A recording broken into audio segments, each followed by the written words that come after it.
কিছুতেই চায়নার technological advancement আমাকে আসলে খুবই অবাক করেছে। ইনফ্যাক্ট আমি টেলিভিশন ইন্ডাস্ট্রির কথা বলি, সারা জীবন জানতাম টেলিভিশন ইন্ডাস্ট্রিতে জাপান এবং কোরিয়া পুরো পৃথিবীতে সেরা, কিন্তু এখানে এসে জানলাম যে বড় টিভির ক্ষেত্রে অ্যাটলিস্ট 100 ইঞ্চি পর্যন্ত টিভির ক্ষেত্রে চীন সবাইকে ছাড়িয়ে গেছে।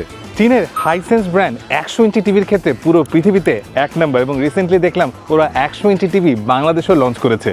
টেকনোলজির দিক থেকে ওরা লেজার টিভিতে পর্যন্ত চলে গেছে, এবং যারা ফুটবল ভালোবাসেন হাইসেন্স ব্র্যান্ডটাকে হয়তো অনেকেই চিনেন। FIFA cup world cup, UEFA euro চ্যাম্পিয়নশিপের মতো অনেক টুর্নামেন্টের অফিসিয়াল স্পন্সর কিন্তু হাইসেন্স। ওরা যেহেতু বড় স্ক্রিনে টেকনোলজির দিক থেকে পায়োনিয়ার, এজন্য ওরা ফুটবলের দিকে ফোকাস করেছে এবং ফুটবলের টুর্নামেন্টগুলোকে স্পন্সর করছে, যাতে টপ অফ দ্য মাইন্ডে আপনার শুধু হাইসেন্স ঘুরে। জাস্ট থিঙ্ক, ওয়ার্ল্ড মার্কেটকে ডমিনেট করার জন্য কি ধরনের এগ্রেসিভ মার্কেটিং স্ট্র্যাটেজি তারা নিয়েছে। একটা ইন্টারেস্টিং ইনফরমেশন দিই, টিভির জন্ম হয়েছিল কিন্তু আজ থেকে প্রায় 100 বছর আগে 1926 সালের দিকে, এবং 1928 সালের দিকে জেনারেল ইলেকট্রিক প্রথম বাজারে টিভি আনে। মাত্র কত ইঞ্চি জানেন?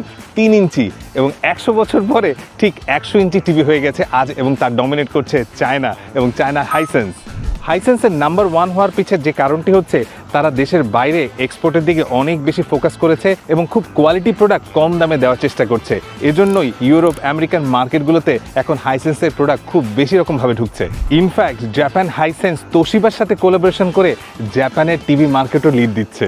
আমার কাছে ভালো লেগেছে একটা জিনিস জেনে, যে হাইসেন্স এখন বাংলাদেশেও টিভি ম্যানুফ্যাকচারিং করা শুরু করেছে বাংলাদেশি একটা কোম্পানির সাথে, এবং সেই কোম্পানিটা হচ্ছে ফেয়ার ইলেকট্রনিক্স।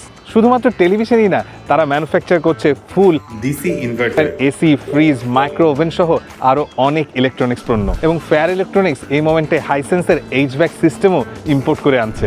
দেশে গিয়ে আমি চেষ্টা করব ওই ফ্যাক্টরিটা একটু ঘুরে দেখার এবং কী ধরনের কোয়ালিটি বানায় সেটা আপনাদেরকে দেখানোর, যদি আমার সুযোগ হয়। ট্রাস্ট মি, চায়না কিন্তু ওদের ভিশন চেঞ্জ করে ফেলেছে। কোয়ান্টিটির থেকে ওরা কিন্তু এখন অনেক বেশি কোয়ালিটি ফোকাস, এবং কিছু কিছু ব্র্যান্ড এটা কিন্তু পুরো বিশ্বে প্রমাণ করে দিয়েছে। আই উইশ আমাদের দেশেও এ ধরনের ফিউচারিস্টিক টেকনোলজি খুব তাড়াতাড়ি চলে আসবে। ভিডিওটি ভালো লাগলে সবার সাথে শেয়ার করে দিতে পারেন। দেখা হবে পরবর্তী কোনো ভিডিওতে, পরবর্তী অজানা কোনো তথ্য নিয়ে। ততক্ষণ পর্যন্ত বাই বাই।